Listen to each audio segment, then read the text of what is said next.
성경 말씀을 봉독을 하겠습니다. 성경 말씀은 잠언 31장 1절부터 9절까지입니다.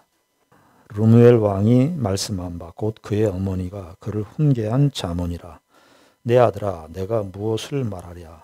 내 태에서 난 아들아 내가 무엇을 말하랴. 소원대로 얻은 아들아 내가 무엇을 말하랴. 내 힘을 여자들에게 쓰지 말며 왕들을 멸망시키는 일을 행하지 말지어다. 르무엘아 포도주를 마시는 것이 왕들에게 마땅하지 아니하고 왕들에게 마땅하지 아니하며 독주를 찾는 것이 주권자들에게 마땅하지 않도다. 술을 마시다가 법을 잊어버리고 모든 곤고한 자들의 송사를 굽게 할까 두려우니라. 독 죽게 된 자에게 포도주는 마음에 근심하는 자에게 줄지어다. 그는 마시고 자기의 빈궁한 것을 잊어버리겠고 다시 자기의 고통을 기억하지 아니하리라. 너는 말 못하는 자와 모든 고독한 자의 송사를 위하여 입을 열지니라. 너는 입을 열어 공의로 재판하여 곤고한 자와 궁핍한 자를 신원할지니라. 아멘. 우리는 이제 잠언의 마지막 장에 이르렀습니다. 오늘하고 다음 주면은 이제 잠언의 내용이 끝이 납니다. 물론 우리는 잠언 1장부터 하지 않았습니다. 기억하십니까? 잠언 15장부터 우리가 31장까지 왔습니다. 얼마나 귀하고 소중한 말씀, 은혜의 교훈이 담겨 있는지 모르겠습니다. 오늘 31장 결론에 도달했는데요. 누구의 얘기가 나옵니까? 여기 31장 1절에 보니까 르무엘 왕의 말이 나와요. 르무엘 왕. 우리가 솔로몬 왕, 다윗 왕, 뭐 이런 왕들은 아주 익숙한데 말이죠. 근데 여기 최초로 등장하는 사람이에요. 르무엘 왕. 누구인지 알 수가 없습니다. 근데 이제 예전에 우리 초대교회 교부들께서는 뭐라고 얘기했냐면 이 르무엘 왕은 솔로몬 왕의 다른 이름이다. 이렇게 얘기하는 사람도 있어요. 그런데 정확하게 알 수가 없습니다. 우리가 30장의 아굴도 정확하게 누군지 그 내력을 알 수 없듯이 여기 31장에 나오는 이 르무엘 왕도 정확하게 그 정체가 누구인지 분명히 우리가 알 수가 없는 사람입니다. 그런데 그 왕이 우리에게 하는 교훈이 무엇인가? 오늘 이 본문을 통해서 함께 은혜를 나누고자 합니다. 그런데 여기 31장 1절에 보니까 르무엘 왕이 말씀한 바 곧 그의 어머니가 그를 훈계한 잠언이라. 그러니까 르무엘 왕이 이 잠언을 썼는데 지금 이 잠언의 내용은 궁극적으로 출처가 어디라는 겁니까? 그의 어머니가 이 왕의 어머니께서 이 르무엘 왕에게 말씀했다라는 거죠. 그러니까 어머니의 교훈을 자기가 기억했다가 어머니의 교훈을 여기 기록한 것이라고 우리가 볼 수 있겠습니다. 여러분들은 부모님으로부터 어떤 교훈을 받으셨습니까? 한번 생각해 보시죠. 여러분들은 부모님에게, 어머님에게 또 혹은 아버님에게 어떤 교훈을 이렇게 받으셨습니까? 아버님이 교훈 안 하셨습니까? 저희는 집에 이렇게 가훈이 있었어요. 그 가훈이 뭐였냐면 덕불고 필류인이라는 거죠.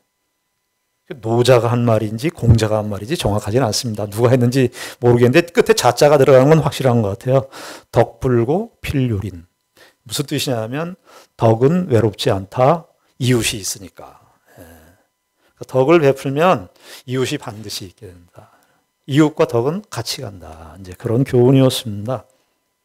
오늘 이 르무엘 왕도 이 어머니로부터 받은 그 교훈을, 잠언을 여기 소개하고 있습니다. 2절에 보면은 그 어머니의 입장을 대변해서 이야기를 하죠. 내 아들아, 내가 무엇을 말하랴? 내 태에서 난 아들아, 내가 무엇을 말하랴? 소원대로 얻은 아들아, 내가 무엇을 말하랴? 그러니까 이 어머니가 이 르무엘 왕의 어머니 이름은 우리가 알 수 없지만은 이 르무엘 왕을 낳으면서 서원을 했던 것 같아요. 하나님이 우리에게 이 자녀를 주시면, 그러니까 하나님께서 주신 자녀라. 서원에서 난 자녀예요.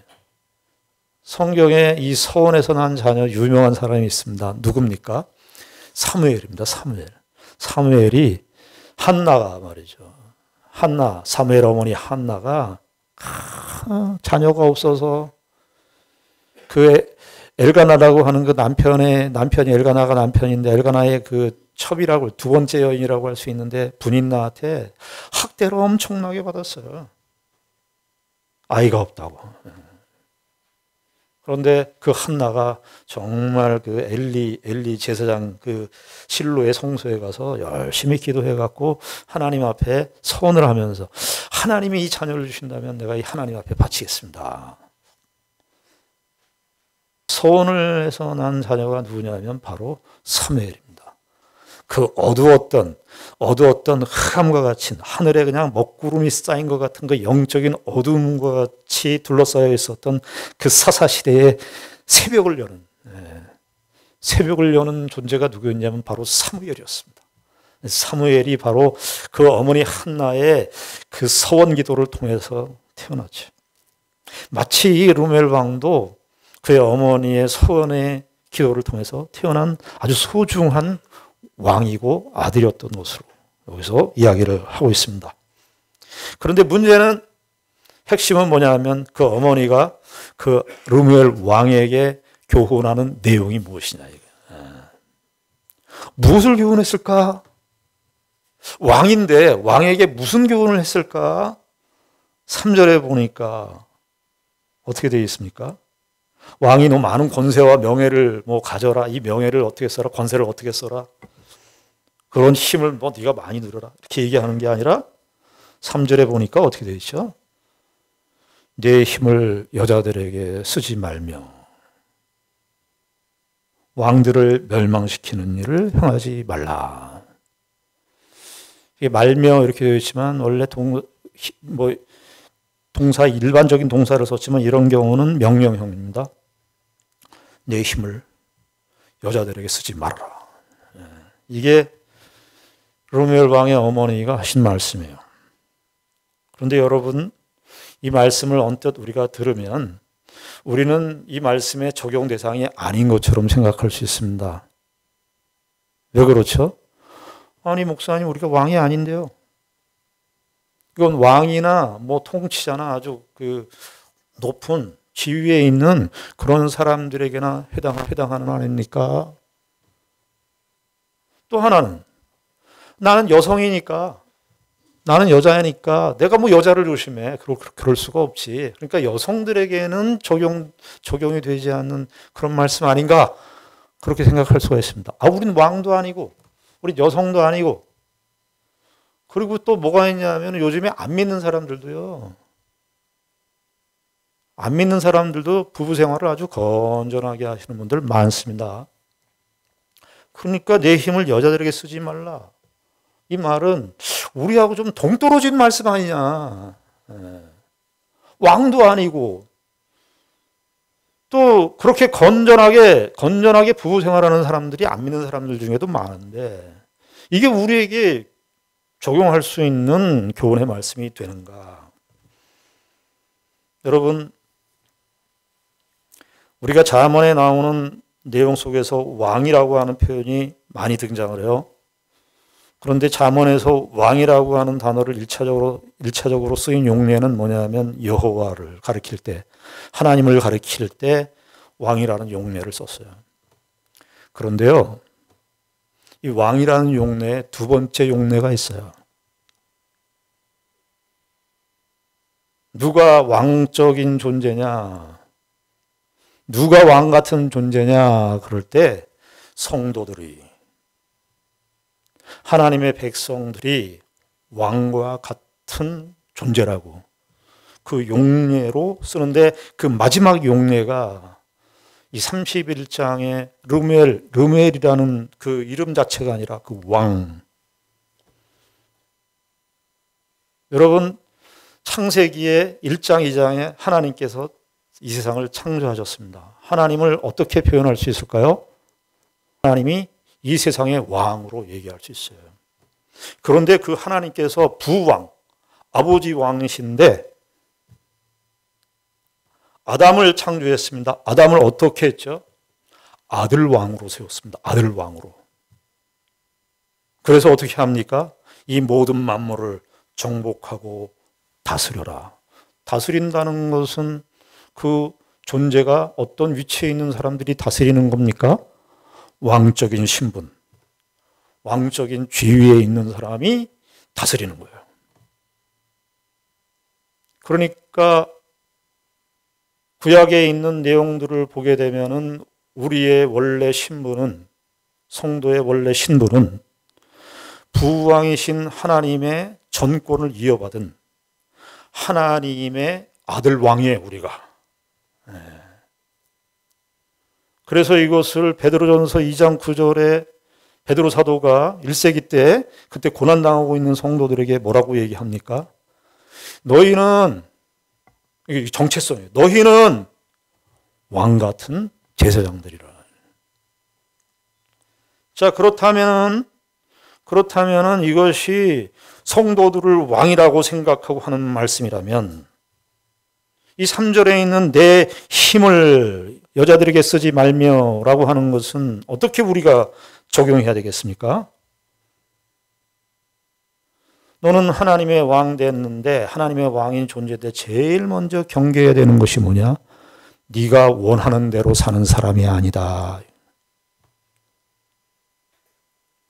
네가 가진 그 마음대로, 네가 가진 그 힘과 능력을 네 마음대로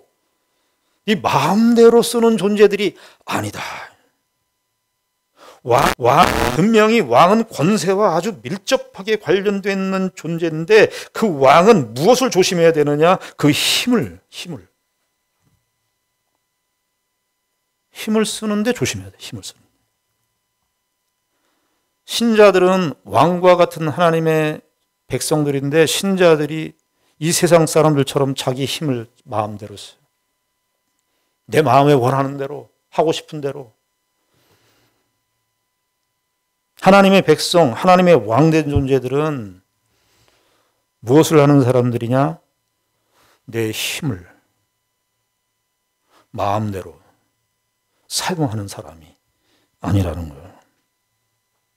거기에 힘을 쓰지 말라는 겁니다. 잠언에서의 여성이라고 하는 것은 그냥 한 개인 인격 여성을 가르치는 것이 아니라 세상을 사랑한다고 하는 것은 그 특징을 갖고 있습니다. 그래서 세상 사람들은 자기가 갖고 있는 힘을 자기 마음대로 쓰는 것을 최고의 가치고 최고의 행복이라고 말하지만 하나님의 백성들은 그 힘을 거꾸로 사용하는 거예요. 힘을 내가 원하는 대로, 내가 마음에 끌리는 대로 사는 것이 아닌 대로 우리의 힘을 써야 되는 거예요.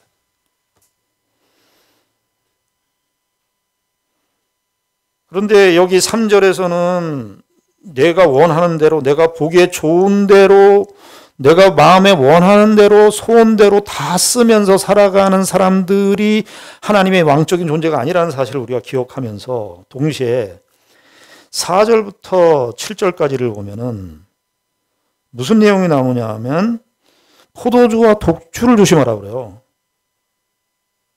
4절부터 보면 르메라, 포도주를 마시는 것이 왕들에게 마땅하지 아니하고 왕들에게 마땅하지 아니하며, 이게 강조되고 있죠. 왕들에게 마땅하지 아니하고 왕들에게 마땅하지 아니하며 독주를 찾는 것이 주권자들에게 마땅하지 않도다. 술을 마시다가 5절에 술을 마시다가 법을 잊어버리고 모든 곤고한 자들의 송사를 굽게 할까 두려우니라. 6절에 독주는 죽게 된 자에게 포도주는 마음에 근심하는 자에게 줄지어다. 독주와 포도주를 조심하라 그래요. 왕의 그러니까 첫 번째 명령은 힘을 여자들에게 쓰지 말고 두 번째 포도주와 독주를 조심해라는 거예요. 이유가 뭡니까? 포도주와 독주를 마시고 왕이 재판을 하면 가난한 자와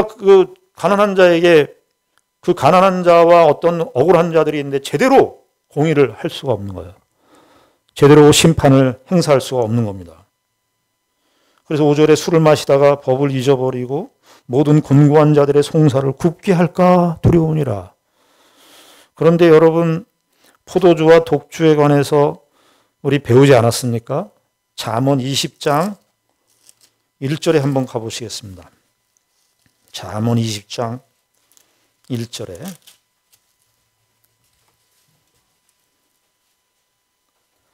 잠언 20장 1절 포도주는 거만하게 하는 것이요 독주는 떠들게 하는 것이라 이에 미혹되는 자마다 지혜가 없느니라. 우리 잠언 20장 말씀 배울 때 잊어버리셨겠지만 잠언 20장 1절의 말씀 배울 때 어떻게 얘기했습니까? 술을 조심해라. 그런 내용이라고 말씀드렸습니까? 이 세상에 우리를 취하게 만드는 물질, 알코올, 술, 독주 이런 것도 우리를 취하게 하는 거예요. 물론 그것도 조심해야 됩니다. 그러나 맨정신인데도 우리를 취하게 만드는 것들이 너무 많아요. 권력, 명예욕, 어떤 것들이 의,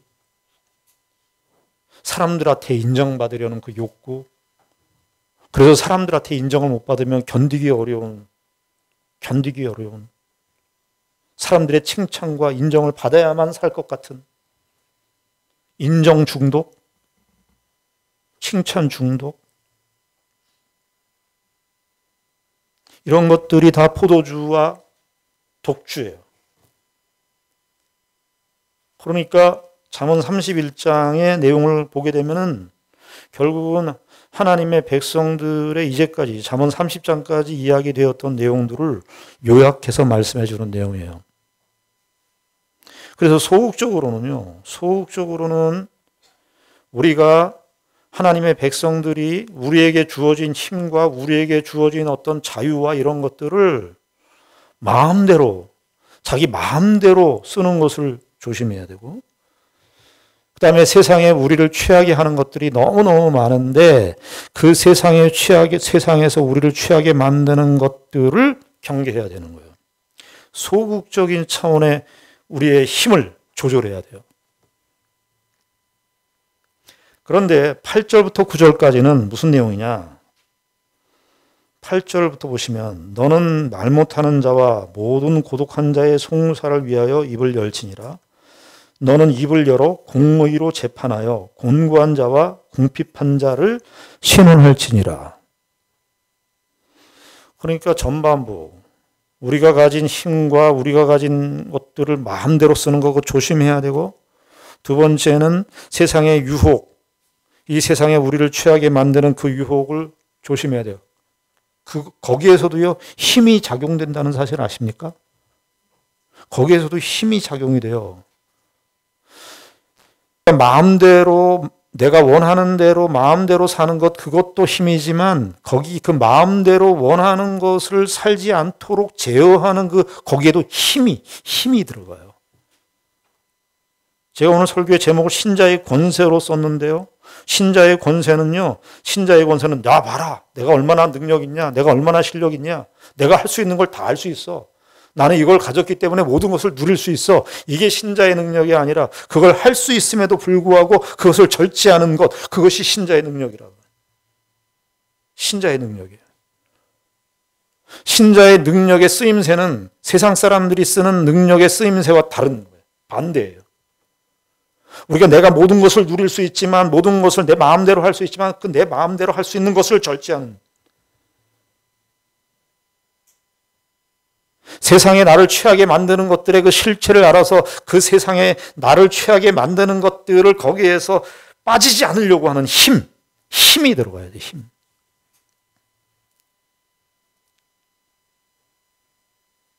어떤 권사님하고 이야기를 하는 중에 그 표현을 써서 제가 아주 인상적으로 들었어요.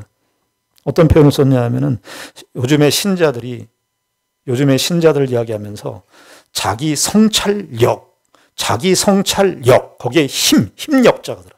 힘력. 자기 성찰력이 없다는 거예요. 자기 성찰력. 이게 부족하다는 거예요. 제가 그 말을 들으면서 그 권사님이 정확하다. 우리가 신자들이 이 세상에 살면서 자기 성찰하기엔 너무 어려워요. 자기를 성찰하는데 힘이 개입이 돼야 돼요. 누가 해야 돼요, 이거? 내가 해야 돼, 내가. 자기 성찰력이 있어야 돼. 죄와 싸우는 힘이 우리에게 있어야 돼. 자기를 성찰하는 능력이 없어요. 자기를 성찰하는 힘을 자기를 성찰하는 대로 못 써요. 신자는 뭐라 그러는 거예요, 지금? 그 힘을 자기에게 쓰는 거예요. 그리고 8절부터 9절까지는 좀 적극적인 차원이에요. 어떤 적극적인 차원이에요? 우리가 잠언 쭉 보았습니다만 너희들 참된 제사가 뭐냐?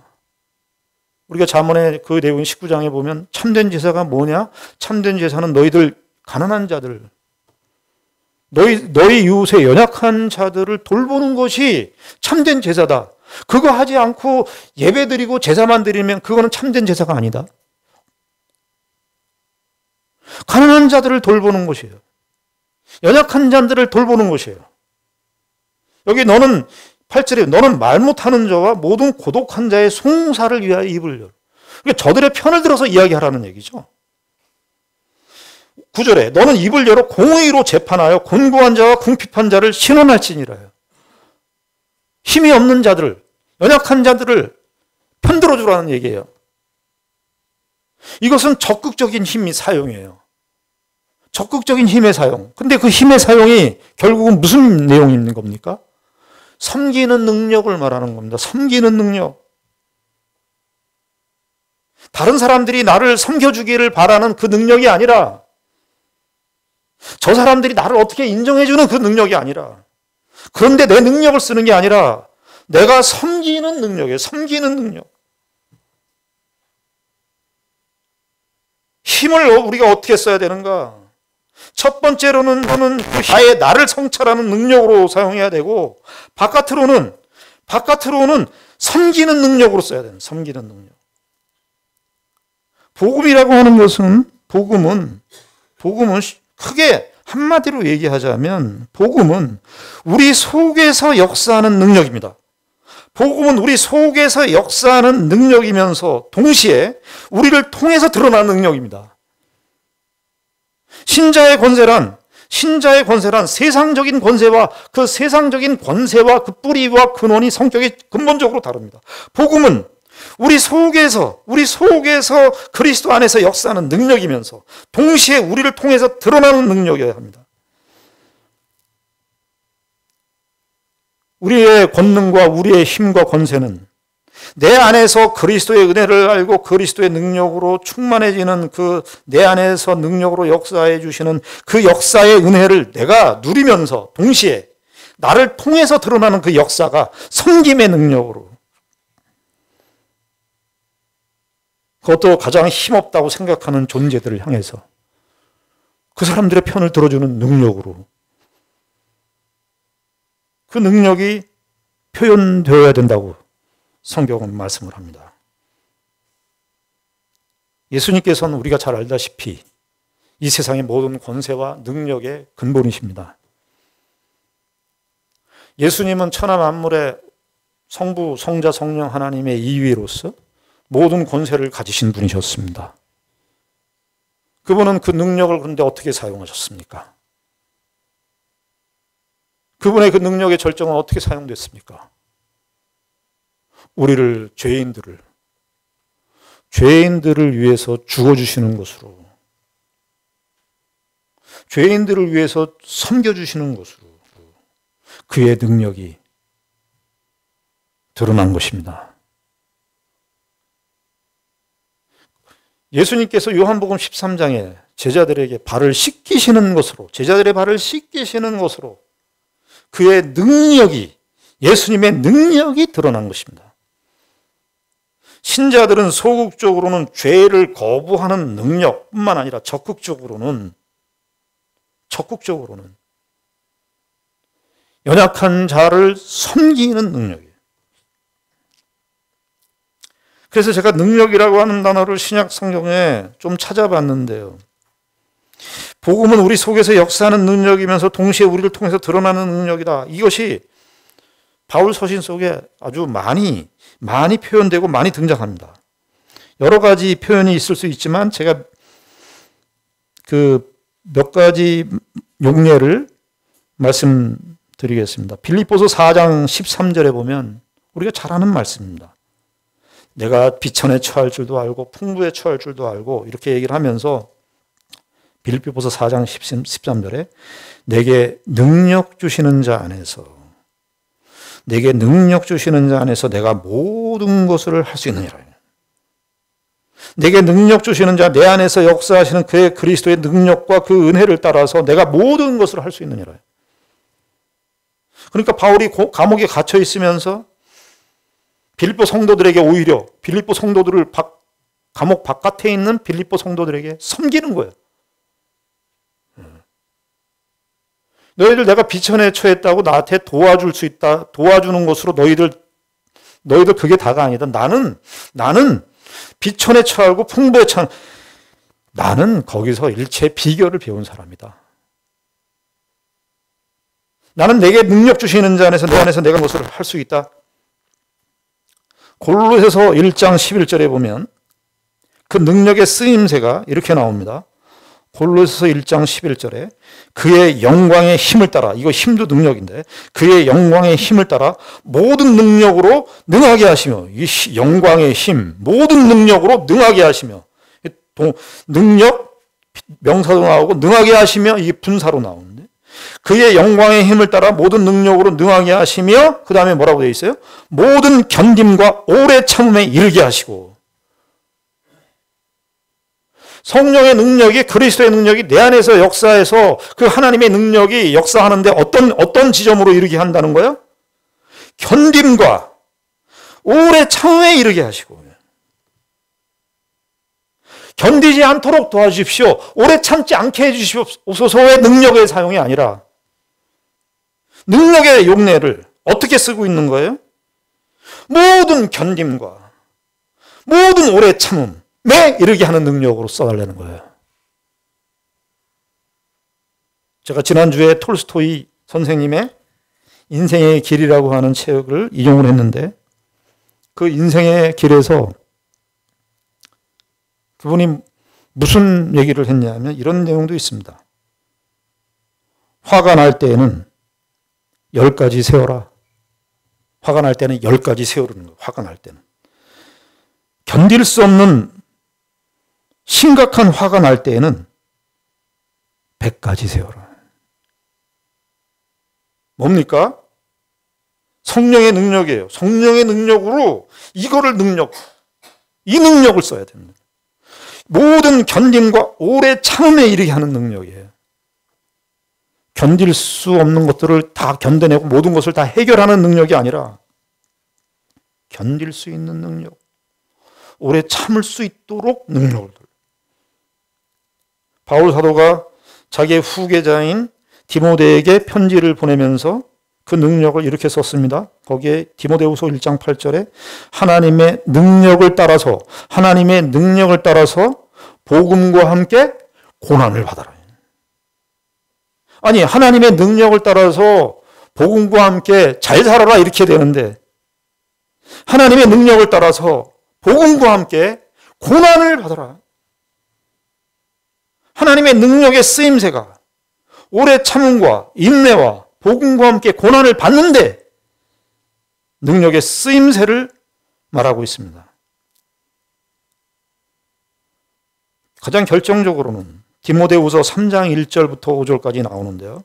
능력의 이 용례가 3장 1절부터 제가 읽겠습니다. 너는 이것을 알라. 말세에 고통하는 때가 이르러. 2절 사람들이 자기를 사랑하며 돈을 사랑하며 자랑하며 교만하며 비방하며 부모를 거역하며 감사하지 아니하며 거룩하지 아니하며 3절 무정하며 원통함을 풀지 아니하며 모함하며 절제하지 못하며 사나우며 선한 것을 좋아하지 아니하며 4절 배신하며 조급하며 자만하며 쾌락을 사랑하기를 하나님 사랑하는 것보다 더하며. 말세에 이런 때가 온다는 거예요. 우리가 보고 있는 거예요. 그때부터뿐만이 아니라 지금도 우리가 보고 있는 거예요. 자기를 사랑하고 돈을 사랑하고. 이 사랑의 대상이 아닌 것을 사랑하는 거예요. 자기를 사랑하고 돈을 사랑하고 마지막에는 쾌락을 사랑해요. 그런데 5절에 이런 사람들을 다 뭐라고 얘기하냐면 경건의 모양은 있으나 경건의 능력을 부인하니. 경건의 능력이 없다는 거예요. 저와 여러분들이 이 3장 1절부터 4절까지 나와 있는 이 항목에 자유롭지 않죠. 만약에 우리가 그런 삶을 살아가면서도 계속해서 그 삶을 추구한다면 우린 경건의 외형만 갖춘 사람이에요. 경건의 능력이 없는 사람이에요. 경건의 능력을 이런 데서 쓴다고요. 잠언 31장의 이 말씀을 통해서 하나님께서 하나님의 자녀들에게 우리에게 교훈하는 것, 그것은 우리의 신자의 싸움은 이 세상 사람들과 같은 동일한 싸움이 아닙니다. 싸움의 주제가 달라요. 죄와 마주해서 싸우는 싸움이고, 세상의 유혹과 마주해서 싸우는 싸움이고, 그리고 그 힘은 어디에? 남을 섬기는 능력으로, 이웃을 섬기는 능력으로. 톨스토이 선생님의 말을 더 인용하겠습니다. 죄와 악의 유혹, 우리들의 영혼을 가로막아 멈추게 하며, 죄와 악의 유혹은 우리들의 영혼을 가로막아 멈추게 하며 은폐시킨다. 자기 자신과 자기의 영혼을 위하고자 한다면 우리들은 스스로 의식적인 노력, 여기도 힘이 들어요. 힘력이 들어요. 의식적인 노력을 하지 않으면 안 된다. 성령의 능력이 우리에게 기계적으로 임하지 않습니다. 그리스도의 능력이 우리에게 기계적으로 임하지 않아요. 그리스도의 능력은 우리 안에 없는 것이기 때문에 우리가 의식적인 노력을 해야 돼요. 노력을 해야 돼요. 노력. 옛날에 만화에 보니까 노오력 이렇게 해서 노력을 해야 돼요. 자기 성찰이 있어야 되고 섬길 수 있는 그 능력이 있어야 돼요. 그러면서 그분이 26개 항목 중에 마지막 그 25번째 항목에 선릿, 그러니까 선한 것과 선한 마음, 이 주제를 다루는 부분 속에서 이렇게 이야기를 했습니다. 여러분이 자기 이웃 사람에게 악한 행위를 하였다면 설사 그것이 어떤 작은 악이라 할지라도 큰 악이라고 생각하라. 그에게 커다란 선행을 행한 경우에는 이것을 작은 선으로 헤아릴 것이다. 반대로 다른 사람으로부터 자기에게 나타난 선이 비록 작은 것이라 할지라도 커다란 선으로 생각하는 것이 좋다. 선을 행하는 기쁨을 배워 기억함이 좋다. 남몰래 선을 행하라. 그러나 사람들에게 그 선행이 알려진다면 부끄러워하고 얼굴을 붉혀라. 그대가 어떤 사람과 불화가 있었다면 또 그가 그대에게 불만을 품었다면 그대의 견해가 옳음에도 불구하고 상대가 동의하지 않았다면 책망받아야 할 대상은 그 사람이 아니라 그대 자신이다. 왜냐? 그렇게 말하는 사람의 마음속에 선한 마음이 없기 때문이다. 저와 여러분들이 신자의 권세를, 하나님께서 우리에게 큰 권세를 줬는데, 우리 큰 권능하면 사도행전 1장 8절을 얘기해요. 오직 성령이 너희 마시면 너희가 큰 권능을 받고 예루살렘과 사마리아와 땅끝까지 이르러 내 증인이 되라. 여러분 그 능력을 어떻게 이해하셨습니까? 그 모든 나라에 갈 수 있는 그 열심, 그렇게 이해하셨습니까? 여러분 그렇지 않습니다. 온 유대, 사마리아, 여러분 유대 사람들하고 사마리아 사람들 견원지간이었습니다. 땅끝이라고 되어 있지만 땅끝은 이방 나라 사람들이었습니다. 그것은 모든 인간적인 기준과 민족적인 혈통적 기준을 뛰어넘으라는 것이었습니다. 모든 차별을 없애고 그 능력이 복음의 그 능력이 너희들 경계로 삼고 민족적 경계, 혈연적 담을 쌓았던 그 경계를 다 무너뜨리는 식으로 성령의 능력이 나타나야 된다는 거예요. 우리 현대식으로 얘기하면 가진 자, 못 가진 자, 배우지 못한 자, 배운 자, 이런 식으로 사람을 상하 구분하지 말라는 겁니다. 성령이 우리에게 있으면 그 능력이 우리 가운데 모든 사람들을 하나님 안에서 하나님의 형상대로 보는 그 관점으로 능력이 사용되어야 된다는 것입니다. 얼마나 세상하고 다릅니까? 저와 여러분들의 삶 속에서 정말 이 신자의 권세의 능력이 어떤 식으로 우리 인간관계 속에서 우리의 삶 속에서 어떻게 표출되고 어떻게 나타나야 되는가 하는 것을 이 말씀을 통해서 다시 한번 확인하시기를 바랍니다. 기도하겠습니다. 하나님 아버지 은혜를 감사합니다. 하나님께서 신자들에게 예수 그리스도로 말미암는 그 큰 은혜와 능력을 우리에게 주셨습니다. 그런데 그 능력은 자연적으로 발생하는 능력이 아닙니다. 우리가 의지적으로 노력해야 되고 힘써야 되는 부분입니다. 아버지 하나님, 이웃을 사랑하는 게 너무 힘든 상대방의 잘못을 보고 넘어가는 것이 너무 어렵습니다. 아버지 하나님, 우리가 기도해야 되는 대목이 바로 그 대목입니다. 내 자신을 넓혀달라고, 내 자신의 한계와 역량을 넓혀달라고, 저 친구를, 저 형제를 포용할 수 있고 담을 수 있도록 제 능력의 한계를 넓혀달라고 그렇게 기도하는 우리들이 되게 하여 주시옵소서. 형제의 잘못을 비난하는 것으로 우리의 신자의 신앙적 책임을 다하지 않도록 저희들을 인도하여 주시고 내 안에서 자기 성찰을 할 수 있는 그 힘의 능력을 우리 가운데서 사용할 수 있도록 주님 인도하여 주시옵소서. 예수님 이름으로 기도드리옵나이다. 아멘.